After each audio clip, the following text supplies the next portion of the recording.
You've heard the claim before. Invest 100 a month and retire a millionaire.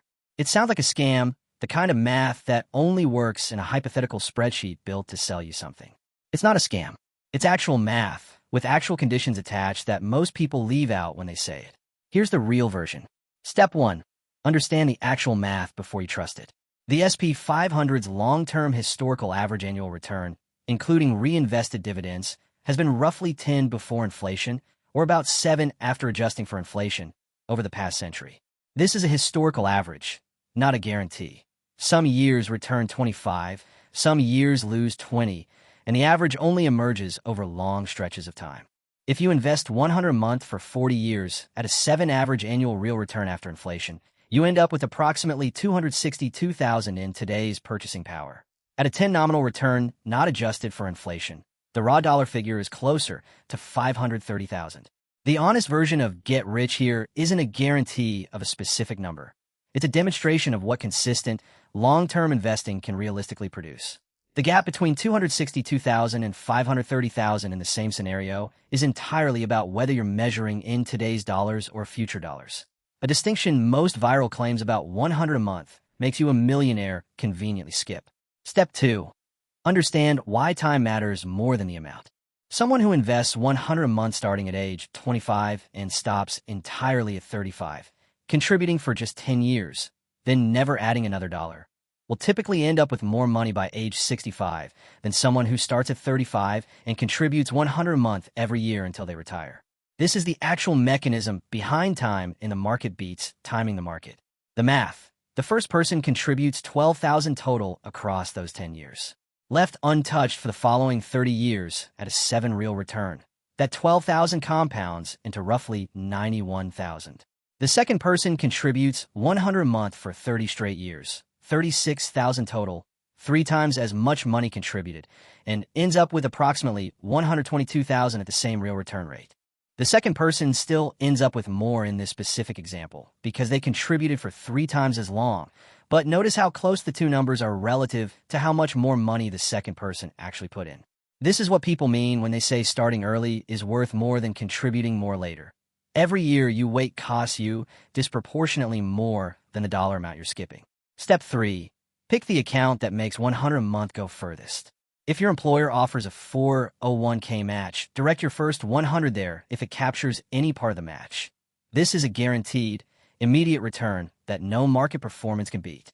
A 50 match on your contribution is an instant 50 return before the market does anything at all. If there's no match available, or you've already captured it, a Roth IRA is typically the next stop for most people in this situation. Contributions grow completely tax-free. And because you're likely investing modest amounts early in your working life, when your income and tax bracket may be lower than it will be later, paying taxes now rather than in retirement often works in your favor. Step 4. Choose one low-cost, broad index fund and stop there.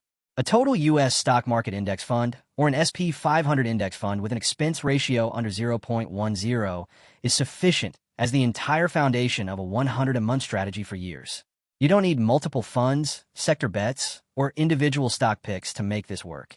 Added complexity at this contribution level usually adds fees and risk without adding meaningfully to the outcome. Every dollar in fees compounds against you the same way every dollar invested compounds for you. A 1 annual fee on a $262,000 ending balance isn't a 1 cost. Over 40 years, high fees can reduce your final balance by tens of thousands of dollars compared to a fund charging a tenth of that. Step 5. Automate the contribution so it never depends on willpower. Set up an automatic transfer of 100 on the same day each month, timed right after your paycheck lands. This single decision, made once, removes the recurring temptation to skip a month, and research on behavioral finance consistently shows automated contributors save and invest more reliably than people who transfer money manually. If 100 genuinely isn't available some months, that's real and worth acknowledging directly. The strategy still works with smaller amounts or occasional gaps, just with a proportionally smaller ending balance. The core mechanism, consistency over decades, matters more than hitting exactly 100 every single month without exception. Step 6. Increase the amount as your income grows. This is where actually get rich becomes realistic. 100 a month alone produces a meaningful but modest nest egg over decades. Helpful, not typically enough on its own to fund a comfortable retirement for most people in most cities. The realistic path to a genuinely large number involves increasing your contribution as your income grows, not staying at 100 forever. If you increase your contribution by just 50 a month every time you get a raise, a habit sometimes called saving your raises, the ending balance changes dramatically. Someone who starts at 100 a month and increases it by 50 every 3 years across a 40-year career, reaching roughly 750 a month by the end, ends up with a final balance several times larger than someone who stayed flat at 100 the entire time without ever feeling a lifestyle sacrifice, because each increase was funded by income they hadn't yet gotten used to spending. Step 7. Understand what will make you quit before it works. The math above assumes you stay invested through market drops instead of selling during them. Since 1950, the S&P 500 has experienced a 10 decline roughly once a year on average, and a 20 decline, a bear market periodically throughout most decades. If you sell during one of these drops out of fear, you convert a temporary paper loss into a permanent real one. And this single behavior, more than any other factor, is what separates people who actually reach the outcomes described here from people who don't, despite investing the same amount of money. Checking your account daily tends to make this harder, not easier. Daily volatility is noise. Decade-long trends are signal. Many people who successfully stick with a long-term strategy deliberately check their accounts quarterly or less, specifically to avoid the emotional reaction that short-term drops tend to trigger. Step 8. Be honest about what get rich actually means here.